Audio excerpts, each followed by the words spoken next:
사랑하는 자들아, 하나님이 이같이 우리를 사랑하셨은즉 우리도 서로 사랑하는 것이 마땅하도다. 어느 때나 하나님을 본 사람이 없으되 만일 우리가 서로 사랑하면 하나님이 우리 안에 거하시고 그의 사랑이 우리 안에 온전히 이루어지느니라.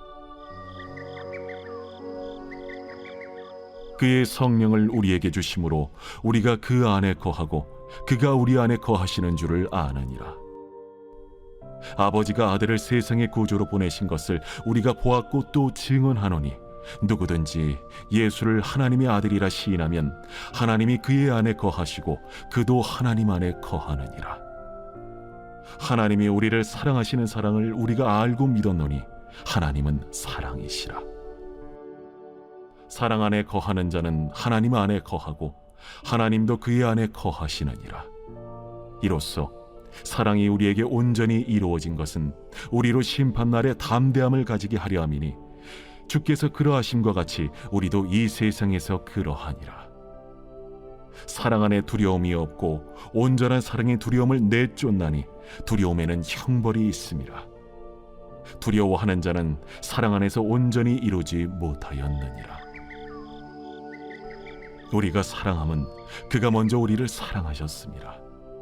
누구든지 하나님을 사랑하노라 하고 그 형제를 미워하면 이는 거짓말하는 자니 보는 바 그 형제를 사랑하지 아니하는 자는 보지 못하는 바 하나님을 사랑할 수 없느니라. 우리가 이 계명을 주께 받았나니 하나님을 사랑하는 자는 또한 그 형제를 사랑할지니라.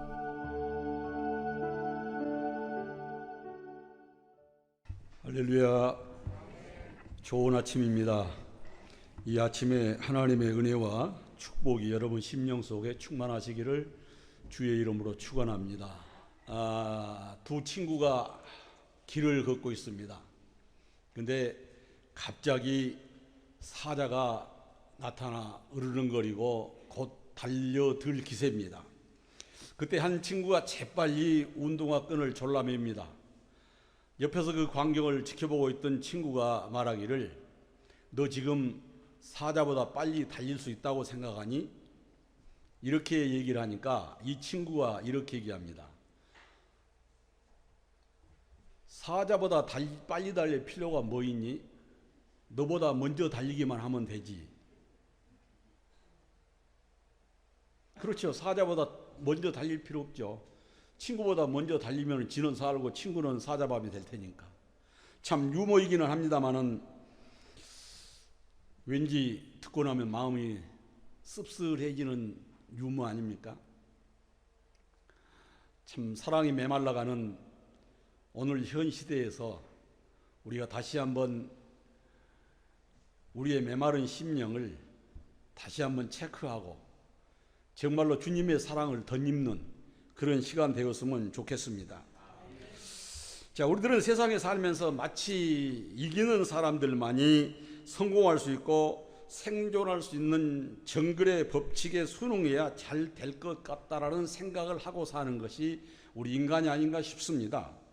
개인뿐만이 아니라 이것은 전 세계적으로 각 국가들도 토지, 자원, 곡물, 식물들을, 석유들을 더 소유하기 위해서 전쟁을 치러서라도 더 많이 가지려고 하는 것이 현 시대의 실정들 아닙니까? 자, 그래서 서로를 향한 공격 본능은 대도시 한 복판에서도 테러로 드러나고 언론은 이것을 전 세계에 중계하듯이 보도하면 많은 사람들은 그것을 귀 기울여 쳐다보고 있는 상황들을 우리가 많이 보게 됩니다. 장마리 벨트라는 사람은 그의 글 정글의 법칙이라는 책에서 이렇게 얘기합니다. 바닷속 물고기와 새, 초식동물과 육식동물은 물론이고 우리가 모르고 지나친 작은 생물까지도 생존과 번식을 위해서 보이지 않는 전쟁을 벌이고 있다. 그렇게 얘기를 합니다.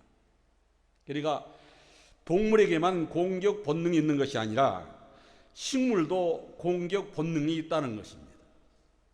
조그만한 잡초, 이런 식물도 생존하기 위해서 경쟁을 하고 있다는 거죠. 이런 시대적 현실 상황 가운데 살아가는 사람들에게 주님께서 가르치신 사랑하며 살라는 말씀은 자, 어찌 보면은 무의미한 외침이라고 생각할 수도 있을 것 같습니다. 사랑하며 살고 희생하며 살고 양보하고 살라는 말씀은 어리석은 사람들의 가르침처럼 느껴지기도 할 것입니다. 그러나 보세요. 알렉산더와 나폴레옹 그리고 징기스칸 이 세 사람들의 특징이 무엇입니까? 바로 정복자들 아닙니까? 가장 넓은 땅을 차지했던 사람들입니다. 그러나 그들은 가장 넓은 땅을 차지했음에도 불구하고 사람들의 마음은 얻지 못했습니다. 그러나 예수님은 칼을 드신 적도 없고 넓고 넓은 땅을 얻으려고 하신 적도 없습니다. 주님은 단 이 땅에 오셔서 사랑만을 가르치셨습니다. 그런데 그 사랑이 온 세상에 가득하고 있지 않습니까? 그래서 나폴레옹은 이렇게 말했다고 하지 않습니까? 사랑으로 세상을 정복한 분이시여 당신은 누구십니까? 나폴레옹은 칼로 세상을 정복했지만 예수님은 사랑으로 세상을 정복했다라는 거죠. 어찌 보면은 사랑은 힘도 없는 것 같고 아무 능력도 없는 것 같이 느껴질 수도 있는 것이 사랑입니다. 그러나 알고 보면은 사랑만큼 힘있고 강한 것이 어디 있겠습니까? 그것이 사랑의 신비요 능력입니다. 아무 힘이 없는 것 같지만은 힘이 있는 것이 사랑입니다. 하나님께서 우리들에게 계시하시고 사람들을 부르신 방법이 바로 사랑입니다. 하나님의 전능하신 능력이라고 생각할지 모르겠습니다만 하나님께서 전능한 능력을 통해서 인간을 부르셨다라고 생각할지 모르겠습니다만 인간을 구원하시도록 구원으로 이끄신 힘은 바로 하나님의 사랑입니다. 이스라엘 백성들이 출애굽하면서 하나님의 큰 기적과 능력을 많이 체험했습니다. 체험할 때마다 하나님을 찬양하고 하나님을 경배했지 않습니까? 그러나 그들은 곧 잊어버립니다. 그 많은 기적과 이적, 많은 그 능력을 보았음에도 불구하고 금방금방 잊어버립니다. 그리고 어려움이 닥칠 때마다 하나님을 원망하고 불평합니다. 물고기 2마리와 보리떡 5개로 5,000명을 먹이는 이적을 체험한 사람들, 아니 그 이전에 예수님의 능력을 보고 살았던 사람들, 체험하고 살았던 사람들, 그 사람들도 또한 예수님의 능력을 보고 놀라워하긴 합니다. 그러나 그들도 또한 잊어버립니다. 그 큰 능력과 그 큰 기적을 보았음에도 불구하고 금방 잊어버립니다. 나중에서야 하나님의 사랑을 깨닫고서야 비로소 하나님께 붙잡히고 하나님의 사람들이 되고 하나님의 일꾼들이 되었던 것을 우리는 성경을 통해서 알 수 있지 않습니까? 그분의 사랑에 붙들려서 그분 안에서 살아가게 되고 예수님을 자신을 내어줄 수 있게 되는 것이 바로 하나님의 능력을 보고 그런 것이 아니라 하나님의 사랑 앞에 굴복하기 때문입니다. 사람을 움직이는 진정한 힘과 능력은 사랑입니다. 이 사랑이 우리를 하나님 앞으로 인도한 것이고 우리로 하나님을 믿게 한 것 아닙니까? 하나님의 사랑이 우리를 하나님 앞으로 이끌어 주었고 우리를 하나님을 믿고 예수를 구세주로 고백하게 만든 것입니다. 자, 그리고 하나님 안에서 살아가게 하는 것이 바로 우리 하나님께서 우리에게 주신 사랑 때문이라는 거죠. 오늘 본문 말씀은 바로 하나님의 이 사랑에 대해서 말씀하시면서 그 사랑을 받고 믿음 안에서 살아가는 사람들이 어떻게 더 능력 있는 삶을 살아가게 되는지에 대해서 몇 가지로 우리에게 교훈해 주고 있습니다.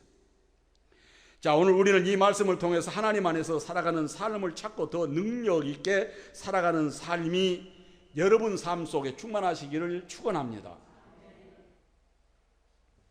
자, 하나님의 사랑을 받고 그 사랑을 아는 사람은 어떻게 살아야 할까요?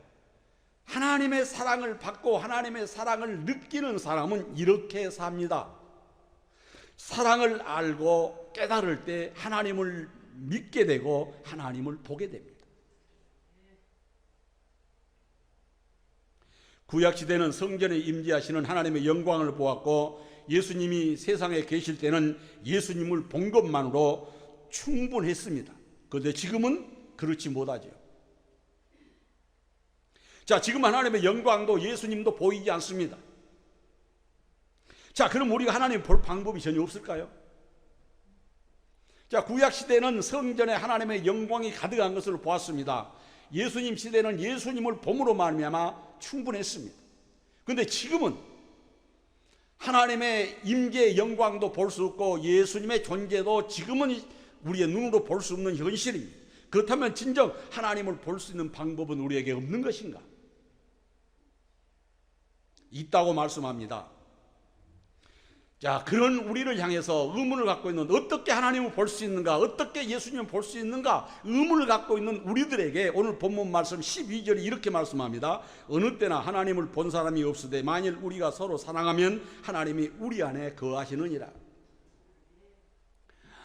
자, 하나님의 실체, 성전에 임재하신 하나님의 영광, 예수님의 존재를 볼 수는 없지만 우리가 서로 사랑하게 되면 우리를 통해서 하나님을 볼 수 있다는 것입니다. 우리가 사랑을 통해서 하나님의 모습을 볼 수 있다는 것입니다. 예수님을 알지 못하는 사람들에게 사랑을 통해서 예수님을 보여줄 수 있다, 그런 말씀 아닙니까? 여러분이 예수를 믿지 않는 사람들에게 예수님을 보여줄 수 있는 방법이 뭡니까? 사랑이라는 거예요. 사랑. 우리의 사랑을 통해서 믿지 않는 사람들에게 예수님을 보여줄 수 있다는 것입니다. 자, 오늘 본문 16절입니다. 하나님이 우리를 사랑하시는 사랑을 우리가 알고 믿었다라고 그랬습니다. 하나님의 사랑을 알고 믿었다. 자, 하나님께서 우리를 사랑하시는 사랑을 알고 믿었습니다. 그렇습니다. 그 사랑을 알 때 사랑할 수 있습니다. 사랑도 받아본 사람이 사랑한다고 그러잖아요. 고기도 먹어본 사람이 먹을 줄 안다고 그러잖아요. 흔히 말한 대로 기독교는 사랑의 종교라고 말합니다. 성경도 하나님의 완전한 사랑을 전하는데 초점을 맞추고 있는 것이 성경 아닙니까? 자, 그러나 사랑을 가르치기는 쉬워도 이게 실천하기는 어렵습니다. 말로는 쉬워요. 사랑해라, 사랑합니다. 말로 가르치기는 쉬운데 실질적으로 실천하기는 어려운 것이 사랑입니다. 자, 우리가 잘 알다시피 사랑의 원자탄으로 불리는 손양호 목사님을 보면은 성경의 사랑을 완벽에 가까울 정도로 바로 실천했던 분이 손양호 목사님 아닙니까? 비록 48세라는 이른 나이에 순교에 하셨지만은 생전에 있어서 완전한 사랑의 본을 보이신 분이 손양호 목사님입니다. 자, 6년여의 긴 세월 동안 한센병자들을 친자식처럼 돌보면서 그들의 골문 상처의 고름을 입으로 빨아내는 실천으로 섬겼던 분이 손양호 목사님입니다. 그뿐이겠습니까? 이후에는 두 아들을 죽인 원수 청년을 양아들로 삼으려고 했습니다. 그럴 때 많은 주변 사람들이 반대를 했다라고 그분 따님 대신 손동희 권사님의 간증을 통해서 들을 수가 있습니다. 어찌 반대하지 않을 수가 있겠습니까? 두 아들을 죽인 원수를 어떻게 양자로 받아들일 수 있겠습니까? 모든 사람이 반대할 때 그때 손양호 목사님이 이렇게 말씀하셨다는 겁니다. 하나님은 원수를 사랑하라고 하셨습니다. 용서가 아니라 사랑입니다. 그렇습니다. 두 아들을 죽인 원수를 용서하는 것이 아니라 사랑이라는 겁니다. 사랑. 자, 이 청년을 양자로 삼아 믿음으로 키워내는 것이 바로 진정한 하나님의 사랑입니다. 이렇게 말씀하셨다는 거예요. 내 피를 받은 두 아들을 죽인 원수를 양아들로 삼아서 믿음으로 길러내는 것이 하나님의 진정한 사랑이라는 거죠. 그렇습니다. 이게 사랑입니다. 이게.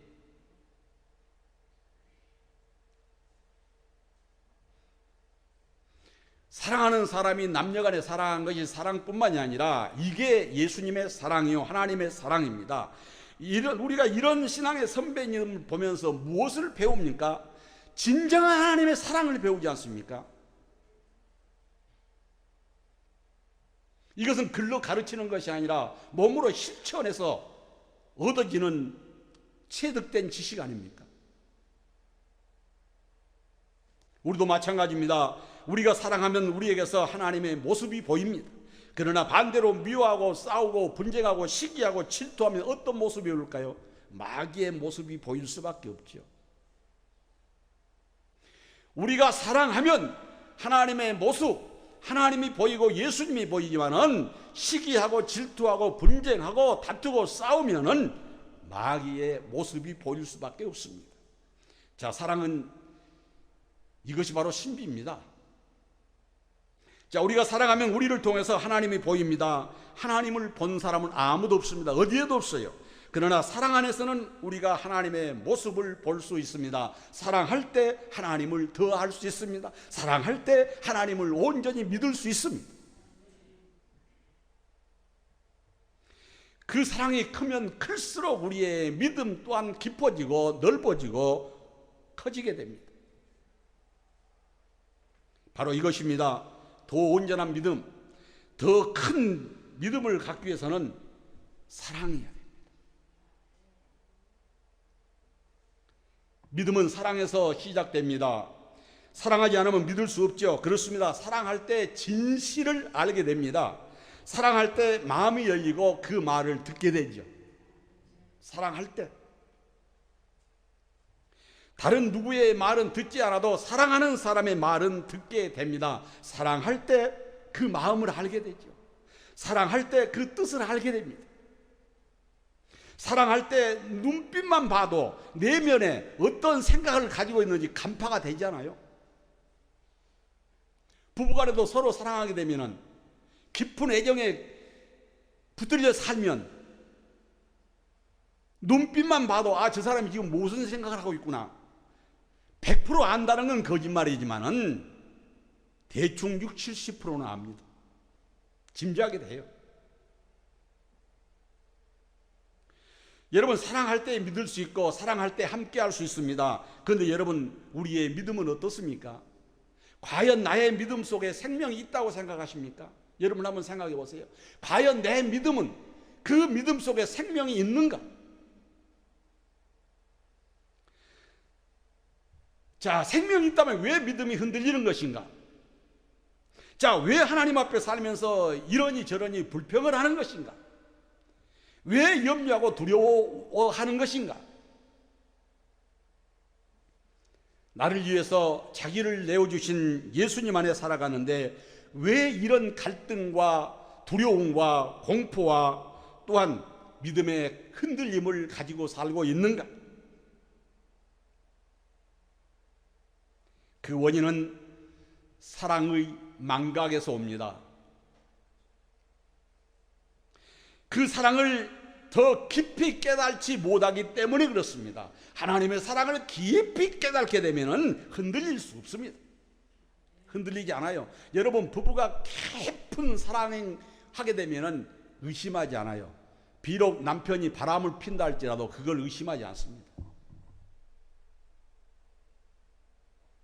사랑이 깊으면 깊을수록 이렇게 흔들리지 않습니다.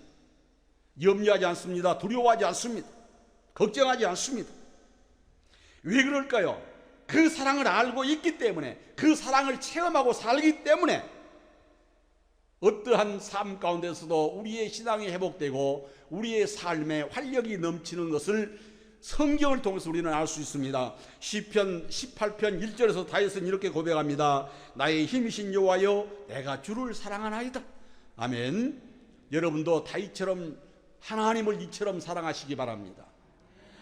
사랑의 깊은 교제가 이루어지게 되면 사망의 음침한 골짜기를 헤매도 두렵지 않습니다. 다윗은 하나님을 사랑한다고 고백합니다. 하나님을 사랑하는 그는 하나님이 어떠한 분인지를 자신이 믿는 하나님에 대해서, 자신이 의뢰하는 하나님에 대해서 시편 18편 2절에서 이렇게 고백하지 않습니까? 여호와는 나의 반석이시요 나의 요새이시요 나를 건지시는 이시요 나의 하나님이시요 내가 그 안에 피할 나의 바위시요 나의 방패시요 나의 구원의 뿌리시요 나의 산성이시로다. 할렐루야. 그렇습니다. 하나님은 우리의 구원의 뿌리시요 우리의 산성이 되셔서 우리를 지키시고 보호하신 분이 하나님이십니다. 사랑하는 성도 여러분, 하나님의 사랑을 더 높이 더 깊이 더 넓고 길게 느끼며 알아가시기를 주님의 이름으로 축원합니다. 자, 두 번째로 주님의 사랑을 알 때 하나님 안에 거하게 됩니다. 사랑을 알 때 그 안에 거하게 돼요.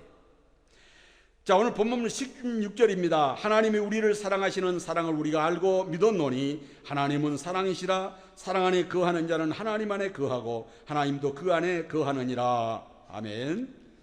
하나님을 사랑하는 사람은 하나님 안에서 살고 하나님이 내 안에 사신다는 겁니다. 여러분, 하나님 안에 거한다고 생각하십니까? 내가 하나님 안에 살고 있다고 생각하세요? 확신하세요?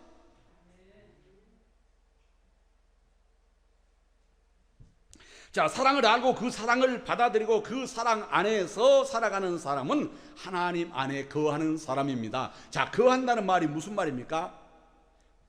거주한다는 말이 하나님 안에 거주한다. 바로 하나님 안에서 살아간다, 그런 뜻이에요.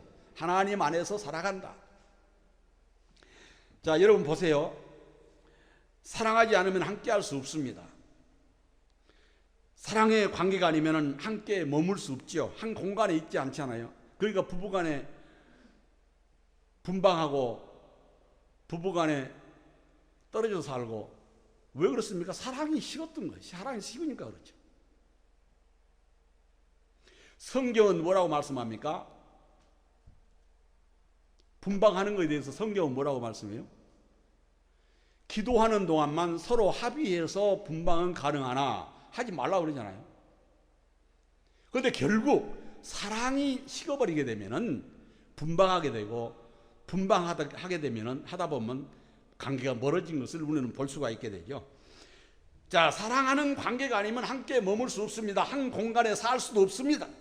서로 사랑하지 않는 두 남녀가 어째 동거하겠습니까?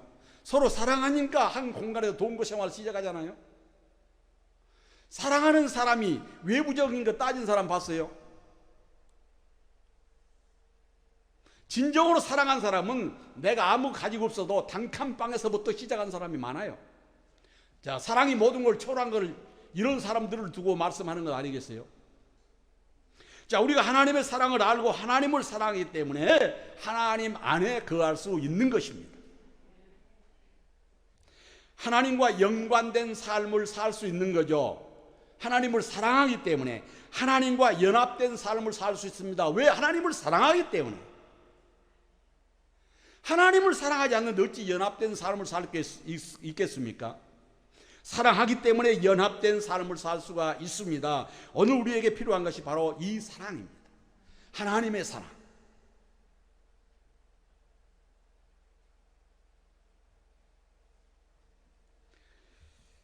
이 사랑은 사람을 바꾸어 놓습니다. 예수님의 사랑이 사울을 바울로 바꿔놓지 않았습니까? 자, 예수님의 사랑이 시몬을 베드로로 바꿔놓지 않습니까? 자, 예수님의 사랑이 삭개오를 바꿔놓지 않습니까? 무엇으로 이렇게 사람을 바꿔놓을 수 있겠습니까? 무엇이 이렇게 사람을 바꾸어 하나님 안에 거할 수 있게 만들겠습니까? 바로 사랑입니다. 오직 사랑뿐이에요. 나의 사랑으로 불신 영혼이 주님 앞에 나올 수 있습니다. 나의 사랑으로 누군가가 주님 안에 거할 수 있습니다. 그러나 나의 사랑이 없음으로 인해서 그 길을 막을 수도 있다는 사실을 우리는 기억해야 됩니다. 내가 사랑이 없음으로, 하나님의 사랑이 없음으로 다른 사람의 구원의 길을 막을 수도 있다는 거죠.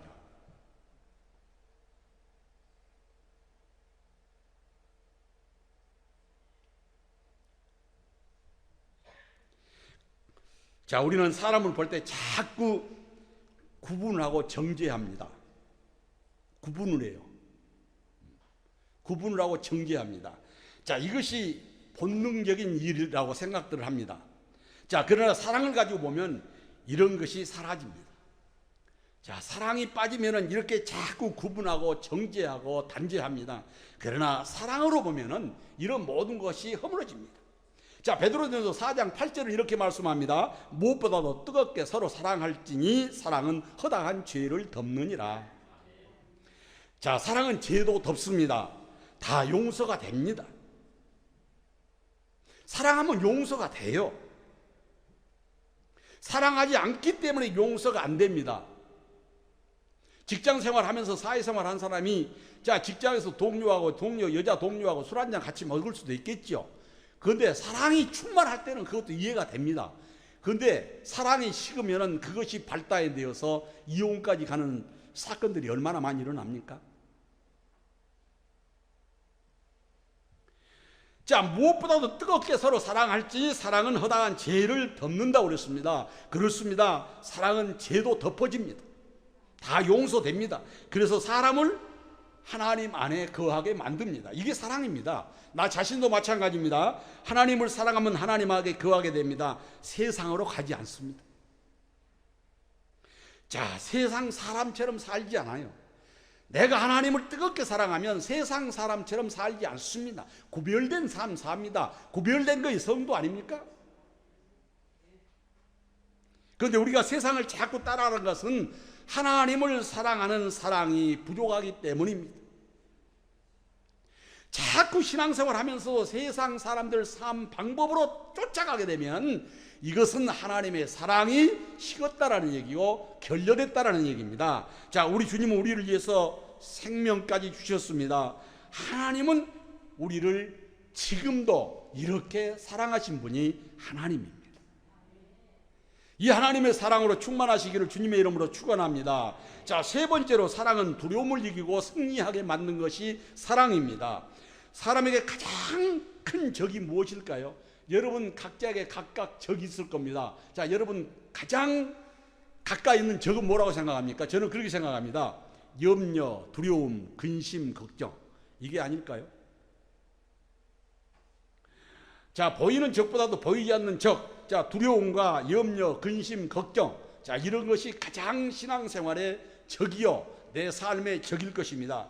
사람을 가장 고통스럽게 하는 것은 바로 마귀가 우리에게 낙심과 절망과 두려움과 좌절과 근심을 주는 것입니다. 오늘을 살아가는 많은 사람들이 미래에 대한 두려움, 또한 미래의 불투명함 때문에 걱정하고 염려하고 살아가는 것이 우리의 삶입니다. 그런데 이것을 해결할 방법이 없습니다. 많은 사람들이 어려움 당한 사람들에게 이렇게 얘기합니다. 염려하지 마세요. 두려워하지 마세요. 걱정하지 마세요.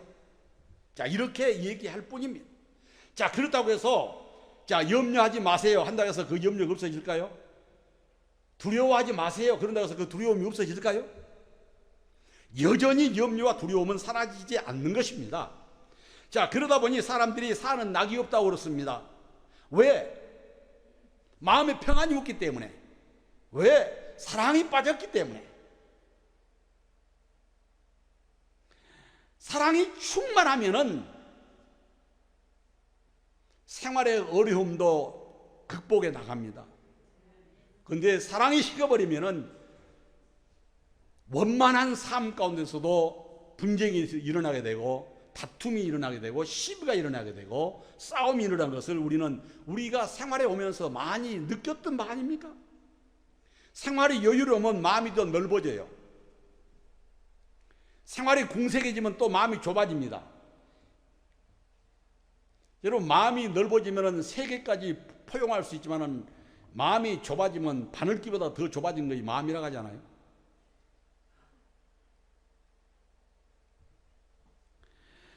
자, 그렇습니다. 주님의 사랑이 충만하게 되면 세상 모든 것 다 극복하면서 살아갈 수가 있을 텐데 사랑이 결여되니까 낙이 없습니다. 그래서 어디에서 낙을 찾으려고 해요? 먹고 마시고 즐기고 쾌락, 과학기관, 운동, 동물 기르기.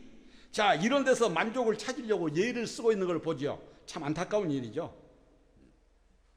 자, 하나님 안에는 기쁨과 희락과 소망과 사랑이 충만한데 이것이 빠져버리니까 먹는 거, 마시는 거, 쾌락, 운동, 과계관 운동, 자, 동물 기르는 거, 여기에서 낙을 찾으려고 해요. 기쁨을 찾으려고 합니다. 안타까운 일 아니겠습니까? 하나님이 이 사랑 안에 거할 때, 하나님 사랑 안에 우리가 거할 때, 다시 말하면 하나님 안에 내가 거하고 하나님께서 내 안에 계시면 염려, 걱정, 근심, 두려움이 없다라는 것이죠. 왜? 우주 만물을 창조하시고 나를 지으신 하나님이 나와 함께 하시기 때문에. 오늘 성경은 분명히 말씀합니다. 온전한 사랑이 두려움을 내쫓는다고 말씀하지 않습니까? 18절입니다. 사랑 안에 두려움이 없고 온전한 사랑이 두려움을 내쫓는다, 그렇게 말씀하지 않습니까? 자, 사랑하는 성도 여러분, 여러분 삶 가운데 두려움이 있습니까? 자, 두렵다면 왜 두려울까요? 여러분이 두렵다면 왜 두려울까요?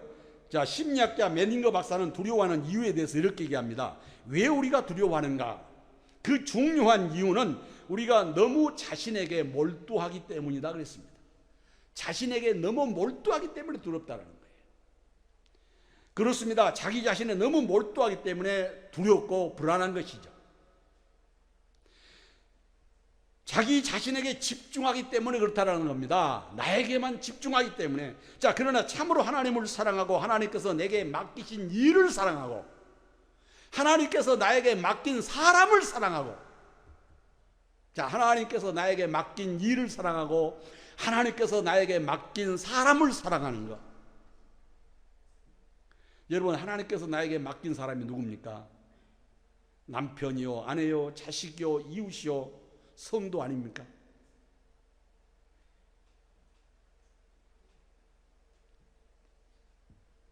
그렇습니다. 하나님께서 나에게 맡긴 일을 사랑하고 내게 맡기신 사람을 사랑하고 이 사랑하는 일에 자신을 던져보세요.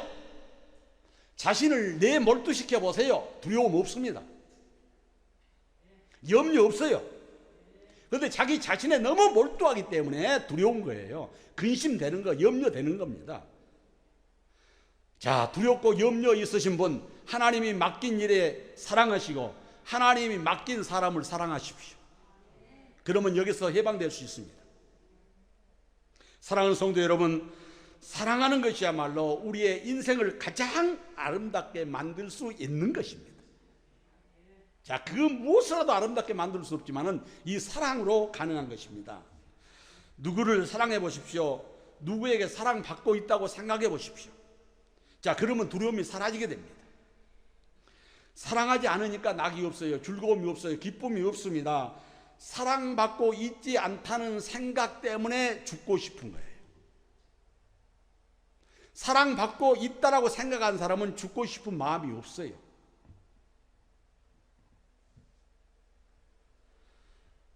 여러분, 사랑하면 십자가에서도 용서가 가능합니다. 사랑하면 원수까지도 용서가 됩니다. 내가 사람을 사랑하고 주님을 사랑하면 이 모든 것이 가능합니다. 사랑하지 않기 때문에 그렇습니다. 자, 사랑하게 되면 이 두려움과 공포와 염려와 근심에서 해방될 수 있음을 믿으시기를 주님의 이름으로 축원합니다. 자, 마지막 네 번째로 주님의 사랑을 알 때 형제와 이웃을 사랑할 수 있게 됩니다. 오늘 본문 말씀 요한 1서 4장 21절에 이렇게 말씀합니다. 우리가 이 계명을 주께 받았나니 하나님을 사랑하는 자 또한 그 형제를 사랑할지니라. 아멘. 하나님을 사랑하는 자는 형제를 사랑해야 한다고 말씀합니다. 형제를 사랑할 수 있어야 한다는 말씀이에요. 자, 아니 사랑할 수밖에 없다는 말씀입니다. 사랑할 수밖에 없다. 디모데전서 5장 8절은 이렇게 말씀합니다. 누구든지 자기 친족, 특히 자기 가족을 돌보지 아니하면 믿음을 배반한 자요 불신자보다 더 악한 자니라. 내 사랑으로는 못합니다. 여러분, 내 사랑으로는 못해요. 미운 것은 미운 것이지, 미운 것이 곱게 보이긴 없잖아요. 이것이 내 사랑이에요. 그러나 내 사랑으로는 못합니다. 그러나 하나님의 사랑으로는 가능해요. 하나님의 사랑으로는. 자, 하나님의 사랑받는 사람은 가능합니다. 자, 내 잣대로 지면 존중할 수 없어요. 내 남편으로, 내 잣대로 남편 보니 아주 죽이고 싶습니다. 내 잣대로 보니 남편을 미워 어찌할 수가 없어요. 내 잣대로 보니까 아내가 싫습니다. 그러나 하나님의 잣대로 보니까 사랑스럽게 보입니다. 내 잣대로는 존중할 수 없어요. 그러나 인정할 수 없어요. 그러나 하나님의 잣대로 보면 존중할 수 있고 인정할 수 있습니다. 자, 우리가 하나님 안에 거하고 그분의 사랑이 내 안에 거할 때 우리는 사랑을 실천하면서 살 수가 있게 됩니다. 그리고 우리는 꼭 사랑하며 살아야 됩니다. 사랑을 입었기 때문에 사랑하고 살아야 돼요. 그것은 하나님을 사랑하는 증거가 되기 때문입니다. 여러분, 하나님을 사랑한다 하면서 부모, 형제, 이웃 사랑하지 않으면 거짓말을 하잖아요. 내 말이 아니라 성경이 그렇습니다. 보이는 형제를 사랑하지 않으면서 어찌 안 보이는 하나님을 사랑하겠느냐.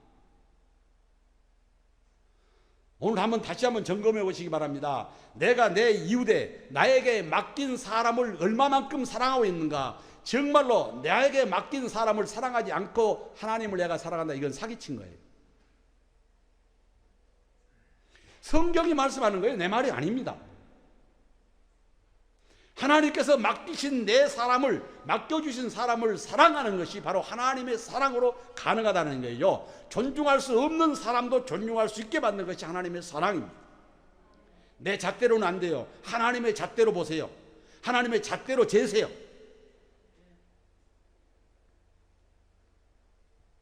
오늘 본문 말씀 20절에 말씀합니다. 누구든지 하나님을 사랑하노라 하고 그 형제를 미워하면 이는 거짓말하는 자니 보는 바 그 형제를 사랑하지 않은 자가 보지 못하는 바 하나님을 사랑할 수 있느냐.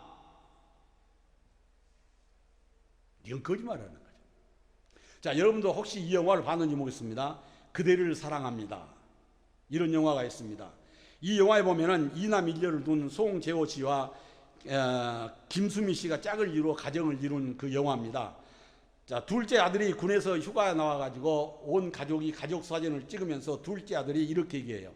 어머니, 아버지, 형님과 제가 있으니까 앞으로 아무 걱정하지 마십시오. 부모님의 노후는 제가 책임지겠습니다. 그러니까 막내딸이 하는 얘기가, 오빠를 거들어서 하는 얘기가 뭐라고 얘기하냐면은 내가 시집 안 가고 어머니 아버지 평생 모시고 살게요, 이렇게 얘기해요. 그런데 첫째 아들이 결혼해서 분가해서 부모를 떠납니다. 또 둘째 아들이 직장에 간다고 분가해서 떠나버립니다.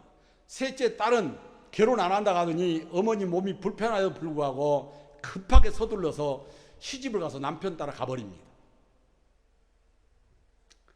다 자식들이 떠나고 난 썰렁한 방에 두 부부가 상을 차려놓고 밥을 먹으면서 남편 된 송재호 씨가 이렇게 얘기를 해요. 이제 다시 우리 둘이 됐네.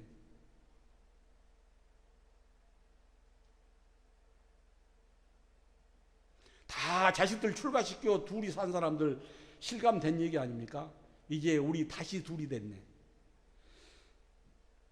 현대 사회 가족 구성원들의 어두운 부분을 보여주는 영화이기에 많은 사람들이 훌쩍거리며 영화를 봤습니다. 저희 부부도 눈물을 많이 흘리면서 이 영화를 봤습니다. 우리는 오늘 가정의 달 5월을 마무리하는 5번째 주일 예배를 드리고 있습니다. 우리는 가정의 달 5월뿐만이 아니라 우리의 일생 동안을 살아가면서 가정의 달을 살아왔던 것처럼 그런 마음과 그런 믿음으로, 그런 자세로 부모, 형제, 자식, 가족, 이웃을 사랑해서 주님의 사랑의 영향력을 모든 사람들에게 끼치고 살아갈 수 있었으면 좋겠습니다.